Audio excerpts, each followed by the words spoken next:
Muy buenos días, hermanos. Comenzamos hoy una nueva serie relacionada con el tema de la cosmovisión.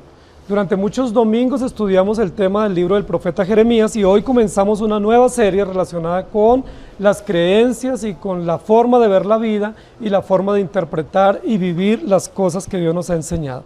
Hoy vamos a hacer una leve introducción relacionada con ese tema que lo hemos titulado La fe que vence al mundo.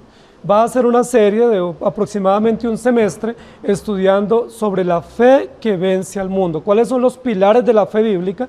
Cómo comprender y ver la vida, cómo entender los diferentes aspectos de la vida y del obrar cristiano y cómo responder a él adecuadamente. Y yo quiero tomar como base para la introducción de esta serie sobre la cosmovisión cristiana adecuada el texto de Juan capítulo 17 versículos 11 y versículos 15 y 16 que dice: y ya no estoy en el mundo, mas estos están en el mundo, y yo voy a ti, Padre Santo, a los que me has dado, guárdalos en tu nombre, para que sean uno así como nosotros. No ruego que los quites del mundo, sino que los guardes del mal. No son del mundo, como tampoco yo soy del mundo. Este es el texto de la oración de Jesús cuando estaba ya a punto de morir, orando por sus discípulos y haciendo una oración elocuente que tiene que ver principalmente con asuntos de cosmovisión. Tiene que ver con asuntos de desafío cristiano y ministerial de cómo ver el mundo y cómo vivir en el mundo y cómo reaccionar frente a las circunstancias y los desafíos del mundo sin ser parte de él. Jesús mismo oró: no son del mundo, pero guárdalos mientras están en el mundo. Y ese es básicamente el desafío que tenemos todos los creyentes. Aunque estamos en el mundo, no somos del mundo. Y es un título o una premisa supremamente interesante, un poco filosófica, que Jesús abordó en este texto. Y es el título que yo he puesto para la introducción a esta serie. Estamos, pero no somos. Estamos en el mundo, vivimos en circunstancias específicas, en realidades políticas y económicas específicas, claras y concretas, pero no somos de este mundo. El apóstol Pedro va a decir: somos extranjeros y advenedizos, o somos transeúntes o pasajeros en este mundo. No podemos vivir o convivir de acuerdo a como el mundo vive, no podemos asimilar sus prácticas o sus enseñanzas o sus presuposiciones, porque nuestros postulados o nuestras premisas de fe y de conducta son supremamente diferentes a las premisas de fe y conducta del mundo. Nosotros tenemos presupuestos de vida, premisas de vida, principios de vida y de fe totalmente diferentes a los que el mundo cree, enseña y promueve. Estamos, pero no somos. Y esa es la serie que nosotros vamos a desarrollar durante el próximo semestre. Estamos en el mundo, pero no somos del mundo. No nos debemos parecer al mundo, ni debemos vivir como él. Un teólogo contemporáneo escribió y dijo con relación a esto: nosotros asimilamos las presuposiciones de la familia, de la vida y de la conducta como un niño se contagia rápidamente de sarampión. Y es un dicho supremamente interesante con relación a la cosmovisión. Es decir, lo que él está diciendo es: nosotros tenemos tanta predisposición como creyentes a asimilar las prácticas y los desafíos contemporáneos de la vida, que es rápidamente que nos contagiamos de esas cosas pecaminosas y mundanas como si fueran apetecibles o como si fueran loables. Son muchas las preguntas que nosotros tenemos frente a la vida. Yo quiero introducir esta serie haciendo algunas preguntas que probablemente usted y yo nos hacemos y que el mundo en general se hace. Una pregunta que el mundo se hace con relación a cosmovisión es: ¿por qué hay todo o por qué existe todo de la nada? No es posible que todo exista de la nada, ¿sí? No es posible que todo se originó sin tener una causa o primaria de materia, sino que tiene que existir algo inicial y lo cual se haya transformado. ¿La materia es eterna o existe por el espíritu o por una energía impersonal? Muchísimas filosofías contemporáneas dan a entender que la materia es eterna porque se origina y se conserva y se mantiene. ¿Cómo explicar nuestra naturaleza humana? Es otra pregunta que nosotros nos hacemos y que muchas veces ronda en nuestra mente y en nuestro corazón. ¿Somos una tabla en blanco? ¿Nacemos en blanco? ¿Nacemos buenos y la sociedad nos corrompe? Esos son principios de cosmovisión que se tienen y que muchos de nosotros probablemente en algún momento hemos pensado. Nuestros hijos nacen buenos, ¿de dónde a dónde ellos se han tornado malos o rebeldes o contrarios a la voluntad de Dios? ¿Qué enseña la Biblia con relación al propósito de la vida? ¿Tiene la vida un propósito?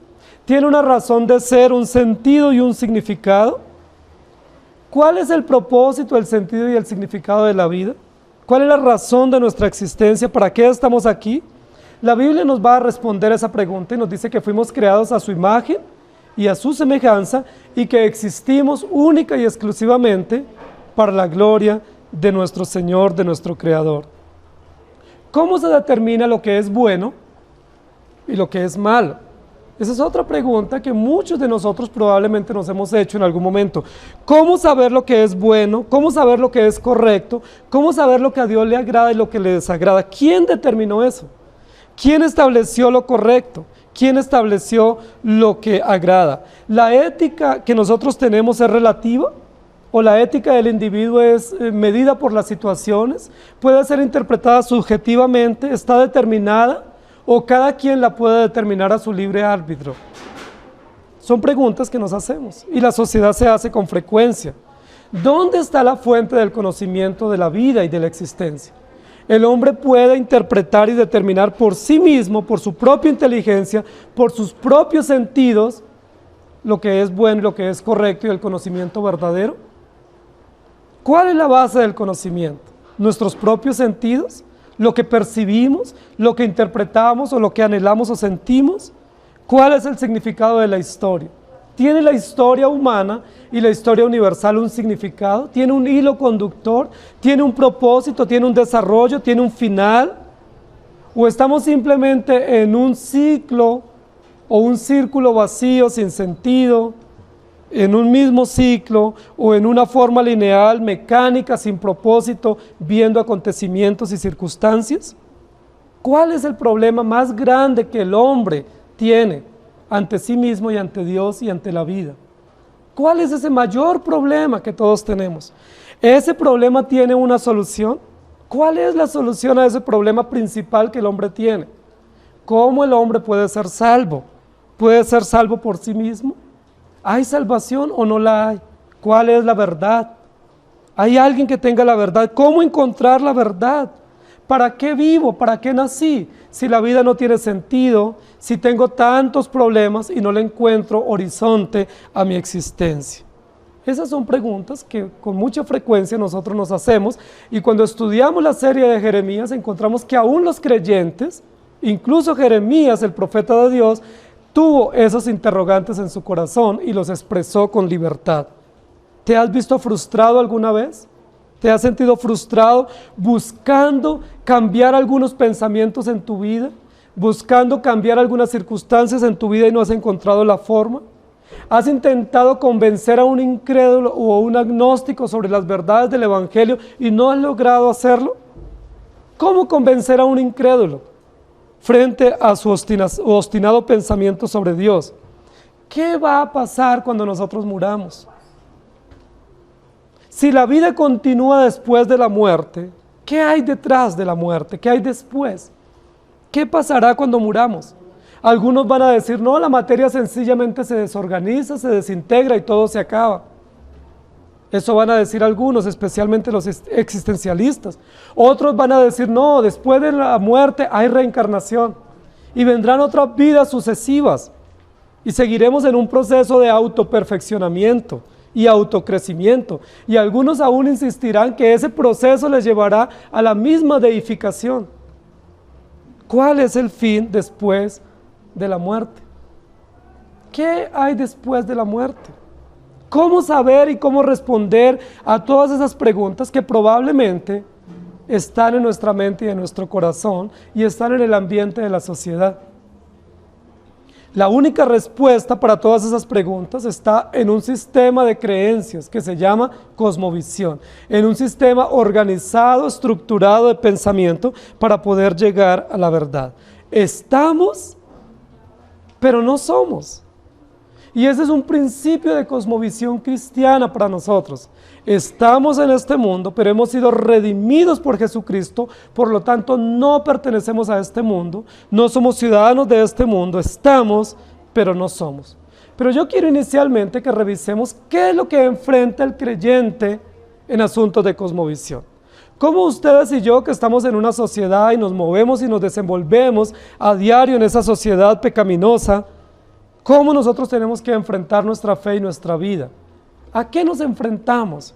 Es decir, ¿cuáles son las cosmovisiones o los pensamientos o las ideologías predominantes en esta sociedad no cristiana y ateística? ¿Cuáles son esos pensamientos que dominan, a los cuales nosotros tenemos que responder a la luz del Evangelio y de los cuales no debemos dejarnos contagiar? Las cosmovisiones no pertenecen a un individuo. No podemos pensar que este es el pensamiento de X persona o que yo o tú pensamos diferente. Lo que tenemos que entender es que la cosmovisión es un sistema de pensamiento, de creencias y de presuposiciones que nos permiten ver e interpretar la vida, el futuro y, por supuesto, interpretar el concepto de Dios. Las cosmovisiones siempre son comunitarias, siempre pertenecen a una comunidad, a un pueblo o a una franja de la sociedad. Hay muchísimas cosmovisiones que probablemente nosotros no las identificamos por su nombre o por su título, pero sí conocemos algunas premisas de pensamiento de esas cosmovisiones. Por ejemplo, la cosmovisión del existencialismo. La forma de ver la vida que se llama existencialismo, donde prima simple y llanamente el existir. Es decir, me interesa que yo pueda vivir y vivir bien. Me interesa la vida temporal. El existencialismo niega la vida más allá de la muerte. El existencialismo niega un creador, niega la moral cristiana, niega a Cristo como Señor de la historia y solamente vivimos en el ya y en el ahora y no hay más después de allá. El existencialismo es una forma de ver la vida simplemente enfocados en el ya, en el ahora, en lo que yo vivo, creo, pienso y deseo, pero sin trascendencia, sin futuro, sin esperanza, sin continuidad. El existencialismo es una de las cosmovisiones contemporáneas muy tristes, muy trágicas, muy sin sentido.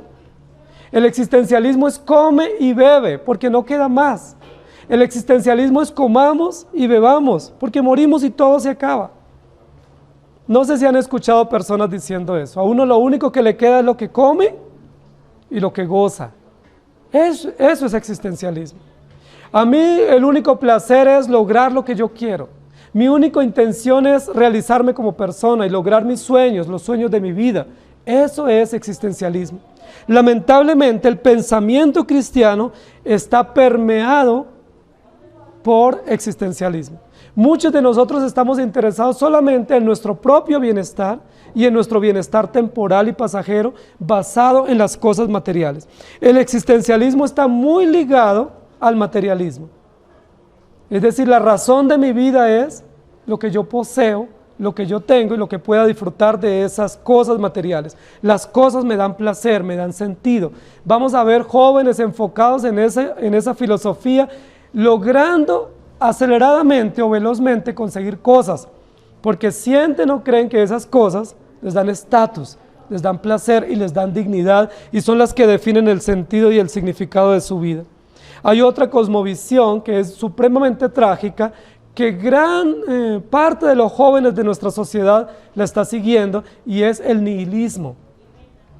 El nihilismo es una cosmovisión supremamente trágica, que dice la vida no tiene sentido, la vida no tiene propósito, la vida no tiene razón, la vida no tiene orden moral, la vida no tiene diseño, la vida es fatal, la vida es triste, la vida es sin propósito.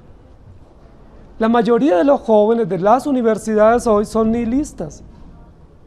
Por eso ellos quieren llamar la atención tatuándose su cuerpo, quieren llamar la atención con su peinado, con su ropa, con su música, mostrando que la vida no tiene ningún sentido, no hay ningún propósito, no hay ningún valor trascendental, no hay ningún valor moral, no hay un Dios eterno a quien rendir cuentas, mi cuerpo no es templo del Espíritu Santo, yo hago con él lo que quiera, la vida no tiene sentido. Lo que tú hagas o dejes de hacer no le importa a nadie, eso solo te importa a ti. Nihilismo puro. No hay sentido, no hay propósito. Vivimos en el sinsentido y en el sin propósito de la vida.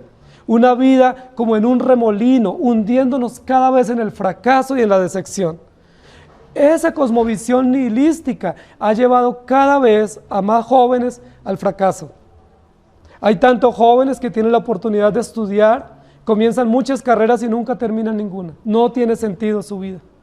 Hay muchísimos jóvenes sumidos en la droga, en el alcohol, en la prostitución, sumidos en una música de rebeldía, llamando la atención porque dicen mi vida no tiene sentido. Y aún más allá, muchos de esos jóvenes están quitándose la vida, porque la vida no tiene sentido. Yo no le encuentro razón a mi existencia, yo no le encuentro propósito a la vida. Otra cosmovisión imperante del momento es el humanismo. Priman las relaciones humanas, las relaciones interpersonales, priman las relaciones que podamos tener entre nosotros, la fraternidad, el buen vivir, el respeto a las diferencias, el respeto a la alteridad, el respeto a la opinión ajena. Eso es lo que prima, pero no hay principios absolutos.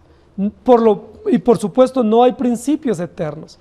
Solo hay principios de relaciones entre las personas, entre los vecinos y entre las naciones, porque somos cargados de una cosmovisión humanista. Todas esas cosmovisiones que yo he mencionado tienen algo en común: niegan a Dios y niegan al Creador y sustentador de todas las cosas. Todas esas cosmovisiones niegan un relato absoluto y perfecto que viene de Dios, que se llama la Escritura, y todas esas cosmovisiones niegan el Evangelio. Ellos pueden vivir sin Dios y sin el Evangelio. Ellos niegan a un Dios creador, racional, consciente, involucrado con el hombre y con la sociedad, y ellos niegan los principios absolutos y por supuesto todo aspecto de moralidad. Esas cosmovisiones son supremamente peligrosas. Y todos nosotros estamos expuestos y nuestros hijos a ese tipo de pensamiento, a ese sistema de pensamiento. Hay otra cosmovisión humanista, supremamente poderosa en la sociedad contemporánea, que se llama la cosmovisión de la autoestima. Es decir, tú tienes valor, tú vales mucho, pero la estima te la das tú mismo, la dignidad y el honor tuyo te lo das tú mismo. Tú eres importante y tienes que hacer que los demás te vean importante y tienes que mostrar que eres digno y importante y honroso y todos te tienen que respetar. ¿Qué prima en esa cosmovisión de la autoestima? Tú debes sentirte bien contigo mismo. No importa lo que tú hagas o lo que tú creas o piensas, la cosmovisión de la autoestima dice, tú debes sentirte bien con tus propias elecciones. Elige lo que tú quieras y siéntete cómodo, porque tú eres libre y tienen todos que respetar tu forma de vida y tu forma de pensar. Es una cosmovisión contemporánea, ¿cierto? Nuestros hijos en las escuelas y en los colegios se ven abocados a ese tipo de cosmovisión. Y lamentablemente muchos consejeros pseudocristianos han caído en esa forma de consejería. Piensa bien de ti, tú eres muy importante y Dios está a favor tuyo porque tú eres valioso para Él. ¿Te han dicho eso alguna vez en algún púlpito? Cosmovisión de autoestima. Siéntete bien contigo mismo. Ámate como tú eres. Ámate y valórate y apréciate como tú eres y como tú ves la vida, y los demás tienen que respetarte. Esa cosmovisión de la autoestima niega también al Dios creador absoluto, niega el pecado, porque si tú te sientes bien como tú eres, estás negando que tú eres incapaz de ser feliz por ti mismo, y por supuesto como no puedes ser feliz, tampoco puedes encontrar el sentido y la felicidad en ti mismo, sino únicamente en Dios. La cosmovisión de la autoestima imperante en nuestra sociedad niega la depravación total humana, niega la salvación por gracia y niega la suficiencia de la Escritura y la acción eterna de nuestro Redentor Jesucristo. La cosmovisión de la autoestima, que está metiéndose rápidamente en el medio de las iglesias y los colegios cristianos y el pensamiento cristiano, niega las verdades absolutas del Evangelio y niega los principios básicos de nuestra doctrina. Estamos, pero no somos. No podemos ser contagiados de ese síndrome de pensamiento existencialista, panteísta, misticista y de una cosmovisión moderna. Hay otra cosmovisión que ha permeado la iglesia cristiana, que es el misticismo. Es un pensamiento grande, que aunque tiene apariencia de religiosidad y usan la Biblia como base de fe y de conducta, en la práctica no son guiados por las verdades absolutas del Evangelio y por la base de la doctrina, sino que son guiados por lo que yo siento, yo pienso, yo imagino o yo supongo, y algunos van un poco más, yo veo y yo escucho. Alucinan, teniendo como base la Biblia, deliran. Dice la Biblia que están vanamente hinchados de su propia mente carnal, llevados sin conocimiento, sin principios de fe absoluto, por un craso misticismo, dejándose llevar y negando las verdades absolutas del Evangelio. Muchísima parte del pueblo cristiano en este momento, en nuestra nación, es misticista. Hablan todo el tiempo de espíritus, de ataduras generacionales, de herencias, de romper maldiciones y una cantidad de cosas místicas. Una cantidad de cosas que no tienen nada que ver con las verdades absolutas del Evangelio. Pareciera que ellos mismos pueden luchar hombre a hombre con esas situaciones del pecado, luchando místicamente, como si nuestra lucha fuera con carne y sangre, y como si nuestra lucha la definiéramos nosotros mismos y no tuviéramos ya la victoria eterna en Jesucristo. Tenemos otra cosmovisión que está dominando el pueblo evangélico y es el hedonismo. Tú naciste para ser feliz. ¿Te han dicho alguna vez eso? Tú estás aquí para vivir bien, vivir sabroso, para no tener problemas y para ser feliz. La felicidad te la da Dios a través de una iglesia. Busca un lugar donde te hagan sentir cómodo y te sientas feliz, satisfecho. Disfruta todo lo que Dios te da. Vive feliz. No escatima oportunidad para la felicidad y para el placer. Ese tipo de cosmovisión, que es una cosmovisión pagana, pero que ha permeado gran parte de la iglesia cristiana contemporánea, lleva a las personas que se congregan a buscar solamente su placer y su felicidad. No quieren escuchar prédicas sobre el pecado, no quieren escuchar prédicas sobre la ira y la justicia de Dios, no quieren escuchar sobre el carácter santo y perfecto y recto de un Dios eterno y justo, no quieren escuchar que ellos son incapaces por sí mismos para satisfacer a Dios, solamente quieren escuchar que ellos pueden vivir bien, bienestar, comodidad, placer y lujuria, es decir, concupiscencia pecaminosa. Es lo único que domina este tipo de cosmovisiones. Come, bebe, sé feliz y preocúpate solamente por ti mismo para que vivas feliz. Por supuesto que todos nosotros tenemos esa información en nuestros genes pecaminosos de que queremos ser felices.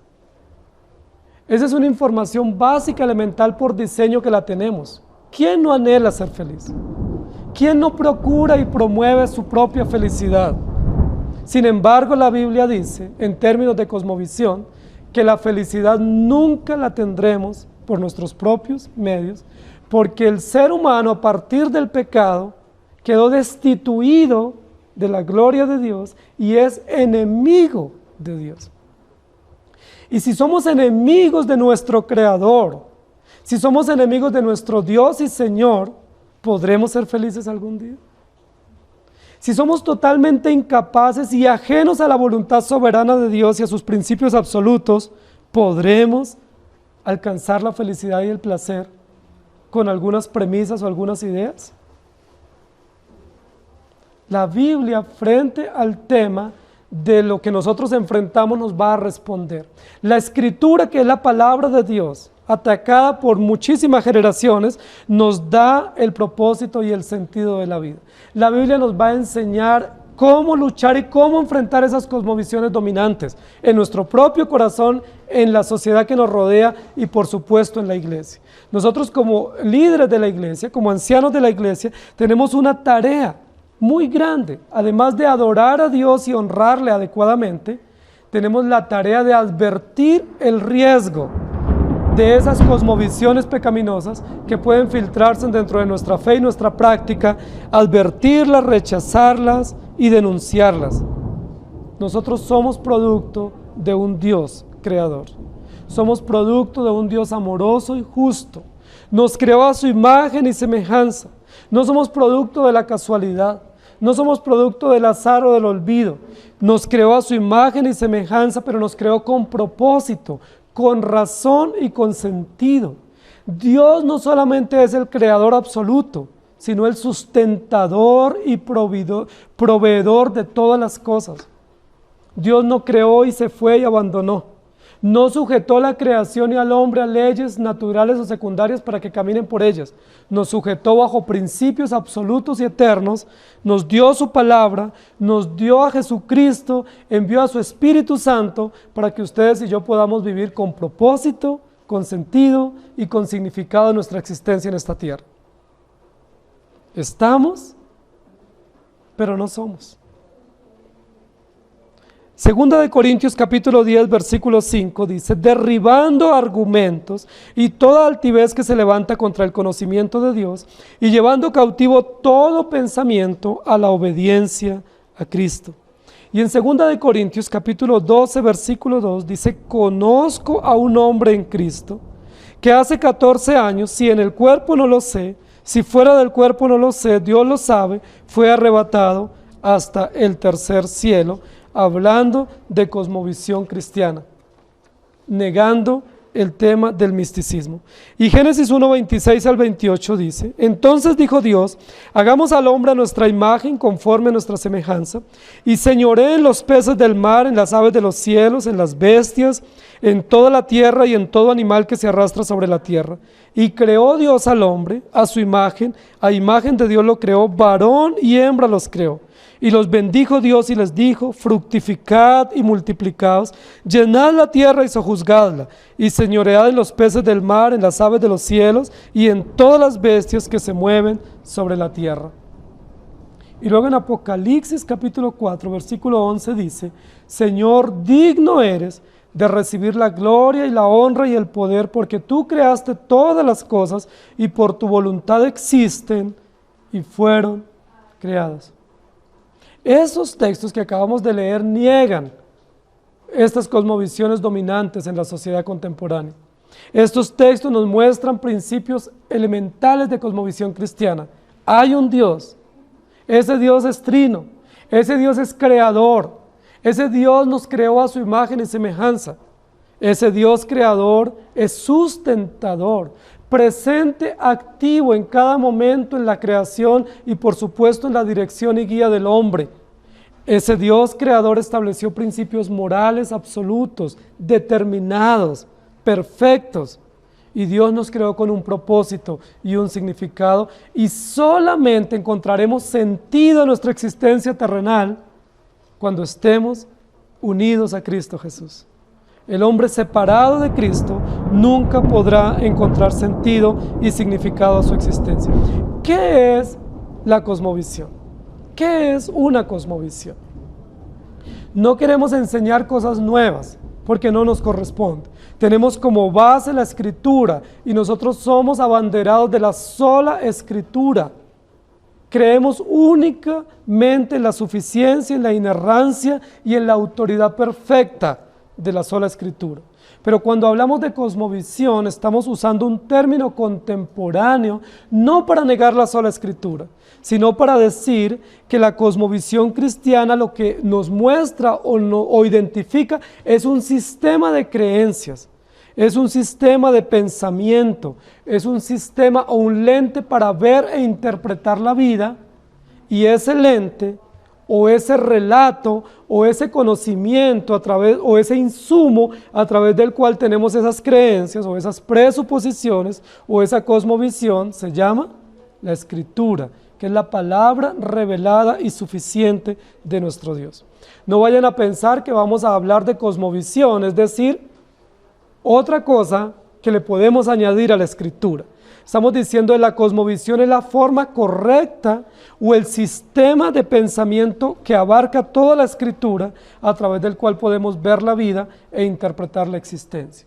A lo largo de la vida cristiana o de la iglesia cristiana, algunas personas han hecho una división entre lo secular y lo religioso. Y esta es una gran equivocación que se ha cometido a lo largo de la historia en el pueblo cristiano. Una cosa es lo secular y otra cosa es lo religioso. Entonces algunas personas piensan lo siguiente: no, es que yo estoy en mi trabajo y como estoy en mi trabajo no puedo servirle a Dios porque estoy en mi trabajo. Si yo no tuviera trabajo, yo le serviría a Dios. Ellos están separando lo secular de lo religioso. Algunas personas dicen: no, es que yo solo le puedo servir a Dios los domingos, porque de lunes a sábado estoy en mi tarea, en mi casa, en mis deberes. Ellos están separando, y eso es equivocado desde el punto de vista cristiano. Desde el punto de vista de nuestra doctrina, nosotros creemos que así como la Escritura es una sola, y la vida es una sola, también nuestra fe y nuestra práctica es una sola. Y que sea donde sea que nosotros estemos, y sean cuales sean los deberes y los encargos que Dios nos ha hecho, nosotros vivimos única y exclusivamente para la gloria de Dios, fundados y cimentados en los principios absolutos del Evangelio. Eso nos comienza a dar un horizonte diferente. Eso nos comienza a dar una perspectiva diferente de cómo ver la vida. Porque nosotros tenemos la tendencia a decir: no, el gobierno es malo, pero la iglesia es buena. O el colegio y la escuela es mala, al menos que sea un colegio cristiano. Y hacemos una separación equivocada. Hemos errado a lo largo de los siglos pensando de esa manera. No podemos pensar así. Tenemos que entender que Dios nos puso en esta tierra y que todas las cosas y los estamentos Dios los diseñó para su propia gloria, y donde quiera que Él ponga un creyente, ese creyente debe vivir para la gloria de Dios.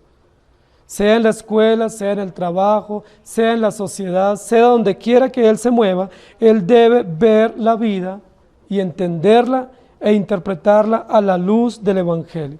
Nuestros razonamientos no pueden ser separatistas, viendo aspectos en contra del reino de Dios y aspectos positivos del reino de Dios. Es decir, una esfera donde el mundo es gobernado por Satanás y otra esfera donde Dios gobierna. Dios es gobernador absoluto de todas las cosas. No importa si los gobiernos son corruptos o no, Dios gobierna sobre las naciones. No importa si los jefes en las empresas son corruptos o no, Dios gobierna y dirige las empresas y las instituciones humanas, porque Dios es soberano, dueño absoluto de todas las cosas, creador y preservador de todas las instituciones. En ese sentido, podemos decir que no podemos estar en contra de la política, porque aún el sistema político y el recurso político es provisto por Dios. Que no podemos estar en contra de la tecnología, porque la tecnología hace parte de una provisión de Dios y del pensamiento y de la ciencia que Dios ha dado al hombre para desarrollar cosas e instrumentos para la gloria de Dios. No podemos estar en contra de la ciencia, de la medicina y de los diferentes aspectos de la ciencia, porque la ciencia y la tecnología y los adelantos científicos son provistos por Dios para su propia gloria y para que la iglesia los use para la extensión del reino. No podemos estar en contra de muchos aspectos de la vida. Ha habido momentos en el misticismo de la iglesia que ha censurado muchísimas prácticas y ha hecho sentir que muchos aspectos de la vida son gobernados por Satanás y que no son gobernados por Dios. Y el creyente en ese tipo de pensamiento se queda confundido. Muchos creyentes, especialmente jóvenes o adolescentes, están preocupados: ¿qué debo estudiar? ¿O qué estudio para que yo pueda servir a Dios y no estar en contra de la voluntad de Dios? ¿A dónde puedo ir y dónde no puedo ir? ¿Qué prácticas puedo tener y qué prácticas no debo tener como cristiano? Eso lo responde la Escritura a partir del sistema de pensamiento o sistema de creencias evangélico, bíblico, que se llama cosmovisión cristiana. La cosmovisión cristiana, es decir, la Escritura nos da los lentes apropiados para nosotros poder interpretar la política, para poder interpretar el arte, la economía, los deportes, la ciencia y todos los aspectos de la vida, la familia, la sociedad, las finanzas. Es la Escritura, solo la palabra de Dios la que nos provee el sistema coherente de pensamiento para ver y entender la vida y para saber cómo debemos reaccionar en la vida misma. La cosmovisión, entonces, en términos de definición, es el asunto de todas las creencias, la interpretación de todas las creencias y los aspectos de la vida a la luz de las Sagradas Escrituras. Toda opinión propia se debe filtrar a la luz del sistema de pensamiento cristiano. Todo sistema de pensamiento individual, toda creencia, todo sentimiento personal, toda percepción personal se debe someter a la luz de las verdades eternas del Evangelio, es decir, de la cosmovisión eterna del Evangelio, que es el sistema de creencias, base de fe y conducta del creyente. Cuando nosotros estudiamos el tema de la cosmovisión, tenemos que renunciar al yo pienso, yo siento, yo creo y yo opino, que algunos lo han llamado el yoísmo. Tenemos que renunciar a todo ese tema que hace parte de una cosmovisión individualista, egoísta, subjetiva y de interpretación privada. No es yo pienso, sino qué dice la Escritura. No es yo creo, sino qué dice la Escritura. No es yo siento, sino qué dice la Escritura. Jesucristo nos dio ejemplo cuando se enfrentó a Satanás en la forma como él responde. La Escritura dice, o escrito está. ¿Cuán pobre es nuestra cosmovisión? ¿Cuán permeada está nuestra cosmovisión cristiana del pensamiento humanista e individualista de la sociedad contemporánea? Porque en gran parte de los aspectos de la vida nosotros no vamos a la Escritura, no vamos a los estándares de fe y conducta que tenemos, no vamos a la revelación objetiva, plena y absoluta del Evangelio, sino que decimos mi familia lo hacía de esta manera y yo lo voy a seguir haciendo. En mi pueblo, en mi cultura, en mi tradición, o sencillamente, yo quiero, yo pienso y lo voy a hacer. Muchos creyentes escuchamos la prédica el domingo, pero el lunes estamos diciendo, no, yo creo, yo pienso. Por eso hay tanto sincretismo en nuestra fe. Y por eso hay tantas ideas encontradas aún entre nosotros. Si hiciéramos un test entre nosotros sobre las verdades básicas del Evangelio y las prácticas nuestras como cristianos, nos vamos a llevar muchísimas sorpresas. Que nosotros creemos una cosa y obramos de manera contraria. Que nosotros creemos una cosa, pero cuando vamos a comprar, compramos no pensando como la Escritura dice, sino pensando de acuerdo a lo materialistas que somos, o a lo existencialistas que somos, o que las cosas que nosotros compramos en la casa no compramos pensando en la gloria de Dios, sino que compramos pensando en lo hedonistas que somos. ¿Cuánto placer quiero tener? ¿Cuánta comodidad y bienestar quiero tener? La Biblia lo que nos va a enseñar es que toda nuestra vida cristiana debe regirse por el pensamiento unificado del Evangelio. ¿Estamos? Pero no somos. No somos del mundo, ni podemos parecernos a Él. El apóstol lo dice, ¿sí?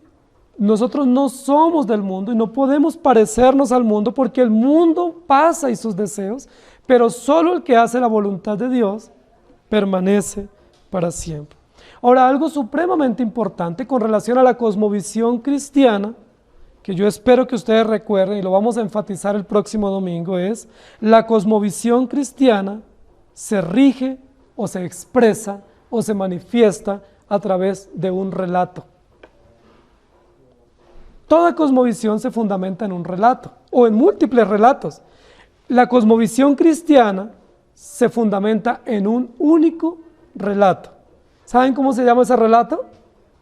El Evangelio. Ese relato se llama la historia eterna de la redención. Ese relato se llama el pacto eterno de redención.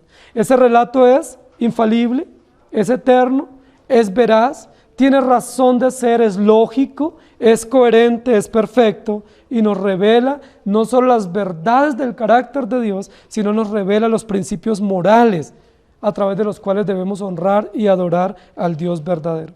Ese relato que ustedes y yo tenemos en nuestro propio idioma, que tenemos en nuestras propias manos, que podemos leer y consultar permanentemente, nos muestra el origen de nuestra cosmovisión, nos muestra el propósito, nos muestra el destino y nos muestra la praxis que debemos tener para adorar y servir al Dios verdadero. Ese relato está encaminado a la gloria de Dios. Ese relato está encaminado a la moralidad bíblica y ese relato está encaminado a ver la vida desde la perspectiva del reino de Dios. Ese relato también nos enseña algo extraordinario y es: usted y yo somos incapaces. Ustedes y yo no somos el centro absoluto de todas las cosas y razón de ser de todas las cosas se llama Dios, el Dios bíblico revelado en la Escritura. Romanos capítulo 12, versículo 2. No os conforméis a este siglo, sino transformaos por medio de la renovación de vuestro entendimiento, para que comprobéis cuál sea la buena voluntad de Dios, agradable y perfecta. Estamos, pero no somos. Nuestra historia no es la historia de un mundo cíclico y sin sentido. Nuestra existencia no obedece a la casualidad o al sinsabor o al sinsentido de la vida. Nuestra historia obedece a un plan perfecto, a un diseño y a un diseñador perfecto y absoluto. Nuestra vida se fundamenta en Dios y vivimos única y exclusivamente para su gloria. ¿Es así la vida de ustedes? Si es así, yo puedo decirles: ustedes están en la cosmovisión correcta. Si ustedes están centrados en la gloria de Dios, fundamentados en el relato fidedigno de las Sagradas Escrituras, en la moral bíblica correcta, ustedes están en la cosmovisión correcta. Pero si ustedes creen, pero no viven, aunque tengamos la cosmovisión correcta, no tenemos la práctica correcta. Porque la cosmovisión lo que dice es, nos provee el marco de pensamiento correcto, pero el marco de acción o de vivencia o de aplicación correcta. ¿Cuáles son algunas razones, queridos hermanos, para nosotros poder tener un marco de pensamiento unificado o una base de creencias establecido? ¿Cuáles son algunas razones? ¿Por qué es importante? ¿Por qué es importante tener un sistema de pensamiento unificado? ¿Por qué es importante tener unas creencias unidas y que todos defendamos y creamos y caminemos en la misma dirección? ¿Por qué eso es tan importante? Luego no es importante que cada uno piense como quiera. Luego no es permitido que yo voy a la iglesia y vivo mi vida a mi manera, o yo tengo fe a mi manera. ¿Por qué es importante? Bueno, es importante primero porque Dios dijo eso. La Biblia dice que todos debemos tener un mismo sentir y un mismo pensamiento. Que todos debemos ver la vida de la misma manera como Dios la ve. Porque si no, no estamos dando testimonio que pertenecemos a un mismo cuerpo y que tenemos por Dios a un mismo Padre. Cuando tenemos diversos modos de ver la vida. En segundo lugar, es importante que tengamos un sistema de pensamiento unificado, porque es la manera como podemos como iglesia influenciar a un mundo en tinieblas. Es la forma que como iglesia, como cuerpo, podemos presentar la luz radiante del Evangelio e impactar a una sociedad en tinieblas. Cuando nosotros tenemos diversos modos de pensamiento, no podemos cumplir la función que Dios estableció en Cristo Jesús para los creyentes y para la iglesia: ser sal y ser luz. Porque ¿cómo ser sal y ser luz si cada uno pensamos diferente? Si entre nosotros mismos no nos hemos logrado poner de acuerdo y todos no estamos caminando en la misma dirección, fundamentados en los mismos principios. Mateo capítulo 5, versículos 13 al 15 dice: vosotros sois la sal de la tierra. Pero si la sal se desvaneciere, ¿con qué será salada? No sirve más para nada, sino para ser echada fuera y hollada por los hombres. Vosotros sois la luz del mundo. Una ciudad asentada sobre un monte no se puede esconder, ni se enciende una luz y se pone debajo de un almud, sino sobre el candelero y alumbra a todos los que están en casa. Hay una razón fundamental que tiene que ver con Cristo mismo en el tema de la unidad de pensamiento y de creencias. Y tenemos un mismo Redentor, un mismo Señor y Dios, y tenemos una misma fe. ¿Por qué tenemos diferentes creencias y diferentes prácticas? Si tenemos un único Señor de la iglesia, una única cabeza eterna e invisible del cuerpo de Cristo, si hemos sido injertados en el mismo edificio espiritual universal, ¿por qué tenemos diversas prácticas? ¿Es problema de Dios? ¿Es problema del relato histórico que tenemos? ¿O es problema de nuestro propio corazón? ¿Cuál es el problema para que los creyentes, o cuál es la razón para que los creyentes no caminemos en el mismo pensamiento? ¿Cuál es la razón por la cual no tenemos las mismas creencias?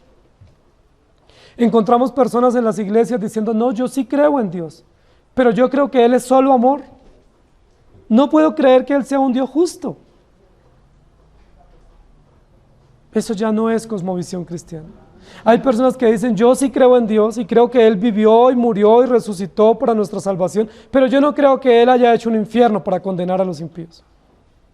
Me cuesta tanto trabajo pensar que Dios, tan bueno, tan cariñoso, tan especial como yo pienso que Él es, haya hecho un infierno para condenar al impío. Otros muchísimos hermanos nuestros dicen, yo sí creo en Dios y creo que la palabra de Dios es perfecta y es absoluta. Pero yo creo que Dios me dio libre decisión para yo decidir si le sirvo o no le sirvo y cuándo hacerlo o no y bajo qué condiciones. Yo sí creo en Dios y yo respeto la Escritura, pero yo creo que como Dios es un caballero, Él también me respeta mi punto de vista y Él me respeta mi opinión. Libre albedrío, que es una falacia filosófica. Queridos hermanos, las razones para tener una cosmovisión es que el relato es único. Tenemos un mismo relato, y ese relato que ustedes y yo tenemos en nuestras manos, que ha sido grabado en nuestro corazón, de principio a fin nos muestra a Cristo. Único y verdadero camino de salvación, única esperanza eterna de redención. Ese relato nos muestra a la saciedad desde el comienzo hasta el final que ese único y perfecto Redentor fue provisto no a causa del pecado, sino a causa del decreto eterno de Dios, para la gloria de Dios, para su propio plan perfecto y para, en su infinita bondad, como un valor agregado, injertarnos como parte de su pueblo. No somos el centro del universo. La cosmovisión cristiana nos muestra que una razón de tener un pensamiento unificado es batallar contra nuestro propio orgullo, contra nuestra propia rebeldía y contra nuestro propio punto de vista. Yo pienso y yo creo que estoy en lo cierto. La cosmovisión cristiana nos protege de aceptar nuestra propia opinión como válida y de poner nuestra propia interpretación al nivel de la verdad eterna de Dios. La cosmovisión o el sistema de creencias unificados nos protege de la maldad de nuestro propio corazón, de la rebeldía de nuestra propia interpretación y de nuestro propio punto de vista, y nos lleva a sumergirnos única y exclusivamente en la verdad eterna del Evangelio. La razón por la cual muchos dicen que no tienen la oportunidad de creer o que están muy confundidos es porque estamos divididos en nuestra forma de pensamiento y en nuestra forma de vida. ¿Se ha preguntado usted por qué hay tantas iglesias? ¿Se ha preguntado usted por qué hay tantas doctrinas? ¿Se ha preguntado usted alguna vez si la doctrina que usted tiene es la verdadera o no es la verdadera? Es probable que a veces nos preguntemos, bueno, la doctrina mía es muy organizada, muy estructurada, muy lógica, pero ¿es la doctrina que da resultado? ¿Es la doctrina que da fruto? ¿Es la doctrina que permanece y prevalece? Tanta confusión y tanta libertad de pensamiento ha llevado a esta situación caótica de muchas ideas sobre Dios, muchas interpretaciones sobre el Evangelio y muchas prácticas con relación a ese único y perfecto Evangelio. La pregunta es, ¿muchos tienen la razón? Si yo pienso diferente y tú piensas diferente, ¿tenemos los dos la razón? ¿O uno de los dos tiene que estar equivocado? Si la verdad es subjetiva y está determinada por las circunstancias, por la interpretación individual o por la percepción personal, entonces todos tenemos la razón. Pero si todos tenemos la razón, esa es una idea anárquica y caótica en la sociedad, porque no hay una razón absoluta y perfecta.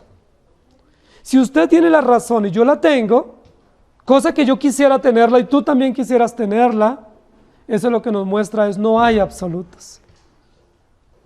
Y si no hay absolutos, no hay un Dios eterno y soberano. Y no hay un relato perfecto, fidedigno y sublime a través del cual regirnos. Entonces, ¿cuál es la verdad absoluta? Ni tú tienes la razón, ni yo tengo la razón.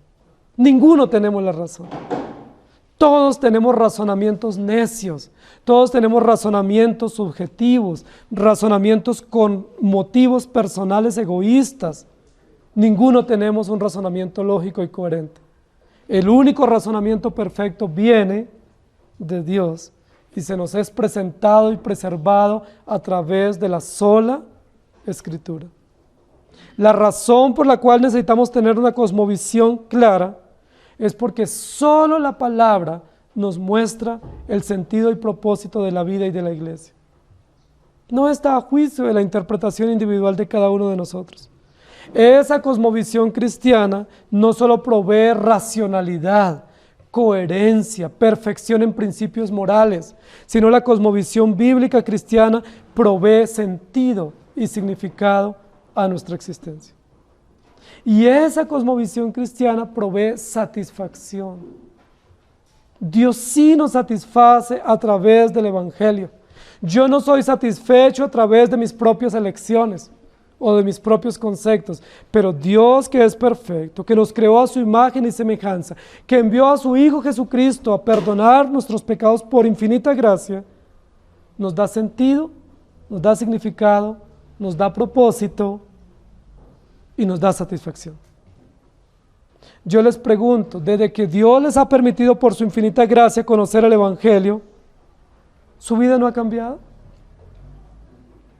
Desde que Dios reveló a Cristo en sus corazones por su palabra, ¿ustedes no le encontraron horizonte a su vida? Razón al sufrimiento, razón a las pérdidas, razón al pasado, al presente y sentido para el futuro. Desde que ustedes están en Cristo, ¿ustedes no viven con satisfacción la vida? No nos satisface ni una persona, ni lo que tenemos, ni lo que somos, ni lo que queremos. Nos satisface nuestro Dios y nuestro Señor. No es la palabra de Dios, como dice el salmista, como miel dulce a nuestro paladar, atractiva y deseable. Si así lo es, ustedes me están afirmando y están asintiendo a esta cosmovisión cristiana que no es absurda, sino que es perfecta. Da todo lo que el hombre pudiera anhelar y desear, pero no provisto por sí mismo, sino provisto por un Dios creador absoluto, Señor y Dios de la historia y de la vida. Queridos hermanos, hay tantas razones para tener pensamiento unificado, porque cuando tenemos un sistema de creencias unificados, somos invadidos de temor de Dios, de temor de reverenciar su santo nombre y de ceñirnos a las normas eternas, no solo de la moral, sino también de la vida. Cuando tenemos un sistema de pensamiento unificado, somos protegidos de la neutralidad, de la ambigüedad, de yo no sé qué hacer, ¿sí? No tengo claridad qué hacer, es que yo no sabía. Porque cuando tenemos un sistema de pensamiento, nosotros sí sabemos cuál es la verdad, sabemos cuál es el norte, cuál es el horizonte y sabemos cuándo no nos sometemos a ese horizonte. Y sabemos cuando estamos rebeldemente actuando en contra de esos principios establecidos por la Escritura. El tema de neutralidad moral es un tema de libre arbitrio, que no existe en la historia bíblica. El tema de neutralidad moral lo que dice es, no, tú puedes elegir y estamos en un término medio y no hay mucho problema si te equivocas. No hay que rendir cuentas a un Dios que tiene un relato y unos principios de ley absolutos y perfectos. Da lo mismo si tú te equivocas o no.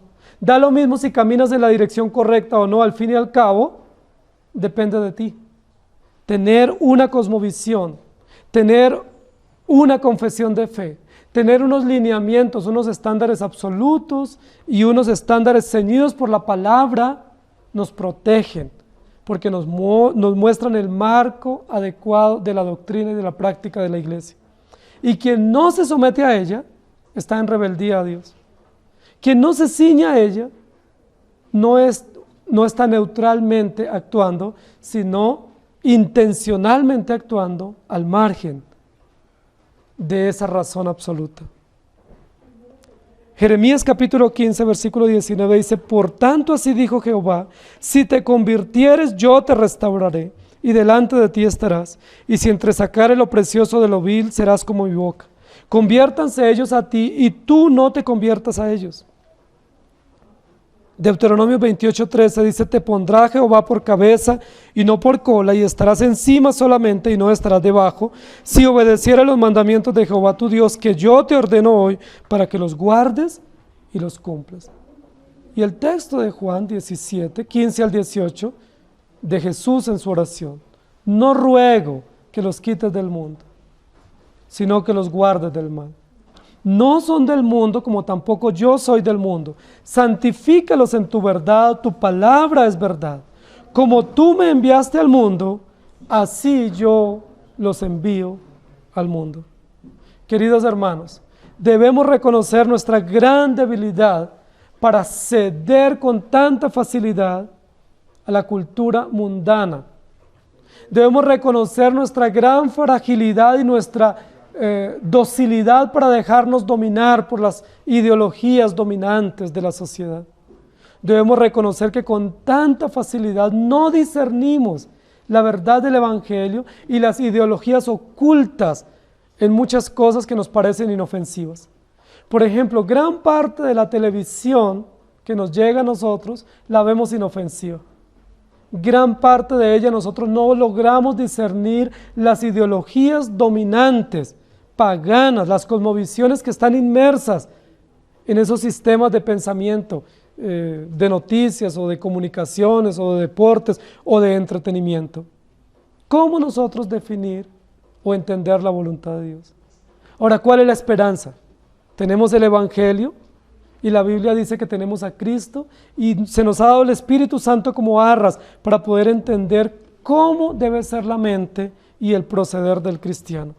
Dios nos llama no a ser transformados por los pensamientos del mundo, sino a transformar a través del pensamiento cristiano. Dios nos llama para ser actores eficaces, activos en medio de una sociedad corrupta, a no aceptar las cosmovisiones paganas, sino a rechazarlas y denunciarlas y vivir firmes en el núcleo del Evangelio, en el mensaje del Evangelio, presentándolo como base de vida que transforme nuestras cosmovisiones. Durante esta serie que nosotros estamos iniciando hoy, vamos a estudiar diversos aspectos del ser de Dios, del carácter de la vida y del universo y aspectos de la vida misma, de la familia, de la economía, del deporte. ¿Cómo ver todo eso a la luz del pensamiento cristiano? O a la luz de la cultura cristiana, como llamarían otros, o de la cosmovisión cristiana. Por eso el título que le dimos a esta serie es La fe que vence al mundo. ¿Cómo enfrentarnos a un mundo lleno de pecados? Si no es a través de la fe, por el mensaje poderoso del Evangelio que transforma vidas y a través de la luz que transforma. ¿Estamos pero no somos. Efesios 1:13. En Él también vosotros, habiendo oído la palabra de verdad, el evangelio de vuestra salvación, y habiendo creído en Él, fuisteis sellados con el Espíritu Santo de la promesa. Y Filipenses 2:5. Haya pues en vosotros este sentir que hubo también en Cristo Jesús.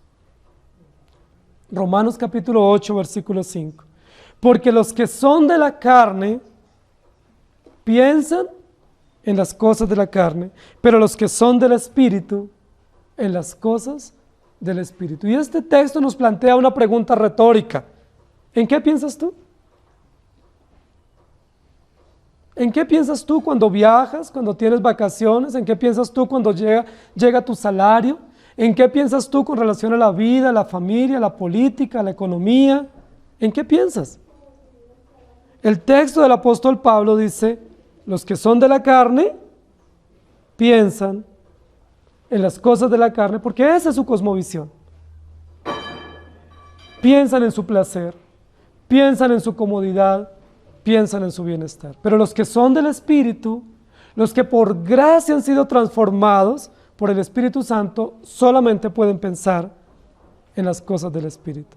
Es decir, pueden comprender que ellos viven en función de Dios para la gloria de Dios. Inclinen su rostro, por favor, y oremos. Amado Señor, gracias te damos por darnos la oportunidad de meditar un poco en qué desafíos tenemos en el mundo en el que nosotros estamos, en cómo es nuestra sociedad, en lo antagónica que es nuestra sociedad frente a los principios del Evangelio. Señor, gracias por permitirnos comprender que nuestro corazón es malo y que vivimos en medio de una sociedad maligna y perversa.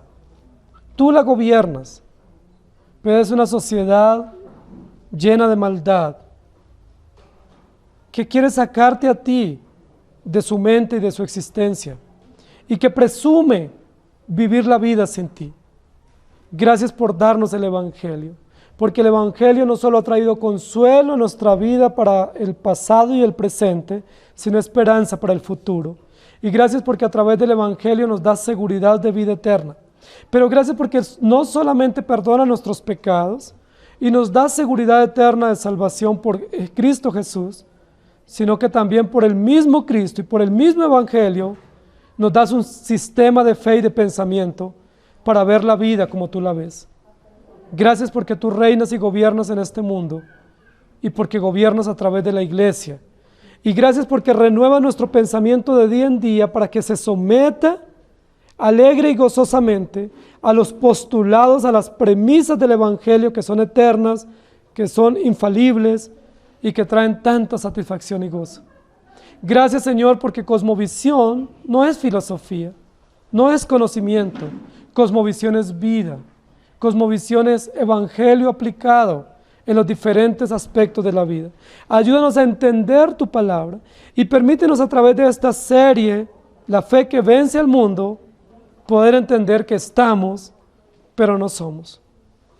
Seguiremos viviendo en medio de este mundo, en los diferentes lugares y esferas donde Dios nos ponga, pero tendremos que ser puestos para hacer luz en medio de una sociedad corrupta. No para amalgamarnos a las sociedades y a las prácticas del mundo, sino para hacer luz radiante de ti a un mundo en crisis y en tinieblas. Gracias por permitirnos vivir como familias y como creyentes en medio de esta sociedad y esta ciudad, entendiendo tu Evangelio y entendiendo que tenemos un relato y un Señor, Dios creador, dueño absoluto de todas las cosas. En el nombre del Señor Jesús. Amén. Que el Señor les bendiga.